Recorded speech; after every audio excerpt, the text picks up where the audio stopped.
We have been talking all week about the big Friday coming up, week 1 of high school football, and we've been talking about some of our favorite matchups. So we want to get you, the audience, involved. What is your favorite matchup of week 1? You can tweet us at Kayvon_sports. You can email me at keizami@woay.com, and what I'm going to do is I'm going to take all of your fantastic replies, and we've already gotten some really fantastic replies, a lot of different ones, and we're going to put them all together, and we're going to show them right here on air at the 6 p.m. sports segment Friday, right before all of these games kick off. So we will do that on Friday at 6, and then we'll be back on 11 for our first fabulous Football Friday of the season, and it's going to be a lot of fun. So we hope to see you guys there. Now, we're going to continue our journey of previewing teams, and we're starting here with Greenbrier East. Record last year, 4-6. I know the record doesn't look great, but this is a talented team. It's a young team. Their issue last year was going into 2022 season, they lost 4 offensive linemen due to being seniors and they had to graduate. The offensive line for a football team is everything. It's the engine. It makes it all run.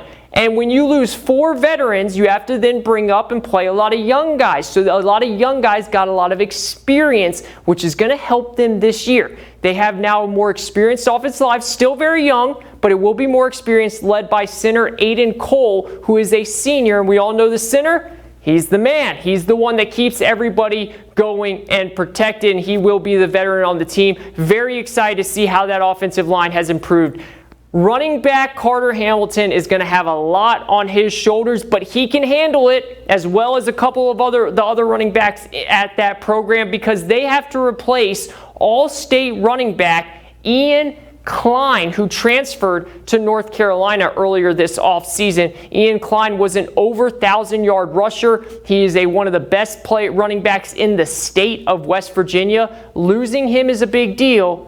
But guys like Carter Hamilton are ready to step up and take the load. And then the biggest change for Greenbrier East is going to be losing their quarterback, Monquel Davis, who has played the last 3 years there as the starter.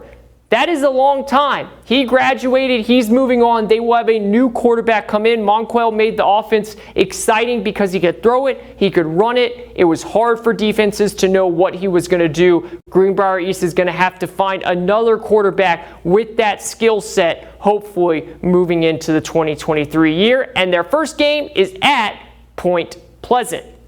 Moving over to Greenbrier West, a 10-2 record last year. They had 2 losses on their season. Both of those losses came to James Monroe, one in the regular season and then one in the playoffs. Greenbrier West is a program that has a lot of expectations because they made the playoffs 4 straight years. They do have a new coach this year, though, Kelly Vaughn, but he knows the program. He was a longtime assistant, and he was a former All-Stater as a Cavalier. So he played for them, he coached there as assistant, and now he's the head coach. The big thing for Greenbrier West, their defense. They are bringing back 9 starters to that defense. That was the best defense we've seen in the conference. They led the whole conference 8 out of 12 games, allowing 0 points. Not a single point in 8 of the 12 games that they played. They were best in almost every single metric out there, especially in stopping the run. Can't wait to see how they perform this year. Their first game is against Pendleton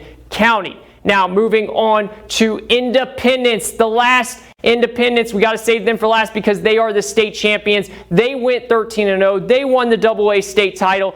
5 out of 6 first-team All-Staters are gone. Talk about a rebuild. They are rebooting quick to come out of the gate. And one of those was Judah Price, who won the Kennedy Award, which is the best player in the state of West Virginia. But the good news they might have another Kennedy Award winner on the team in quarterback Trey Bowers, who last year threw for a school record 1,622 yards and 11 touchdowns. Bowers did play last year. He's experienced and he is returning, but they lost a lot of guys. And you know what happens when you win the championship? You get a big old X on your back because everybody is going to be coming for you.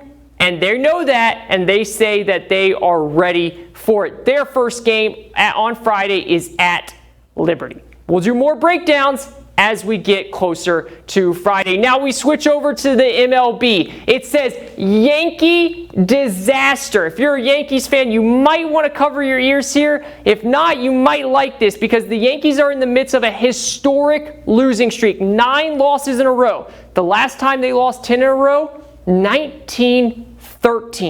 Today, they played Washington. Did it happen? Let's go out to Yankee Stadium and find out.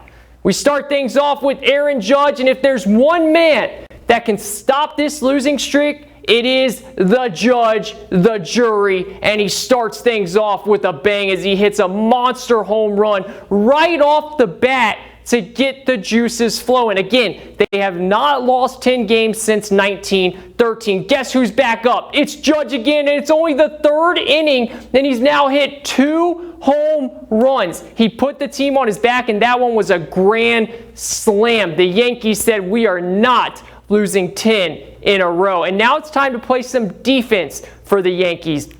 You're going to see here Lane Thomas, up to bat, and Harrison Bader comes up and makes the adjustment and makes the catch. What a play in the outfield by Harrison Bader. 6-0 Yankees. Now it's Dominic Smith. He wants to get a home run and something on the board for the Nationals, but Giancarlo Stanton says, let me play some defense. You're going to see it again. The Yankees were all over it tonight. They weren't going to lose 10, and they did not lose 10. Now, we go on out to Los Angeles, where the Cincinnati Reds are in town, and Shohei Ohtani, the best player in all of baseball, was wheeling and dealing early on. Strikeout McClain, strikeout Ellie De La Cruz. He was crushing it. And now he goes to the box and he says, I can pitch and I also can hit. He hits a home run while he's also a pitcher that day. That is incredible. He ended up leaving the game for some soreness, and the Reds then started to put up their runs as Ellie De La Cruz, another star in the making here. He hits a home run, and then he comes back up later on in the game and he hits another home run. 2 home runs for Ellie De La Cruz, and the Reds go on to beat the Los Angeles Angels.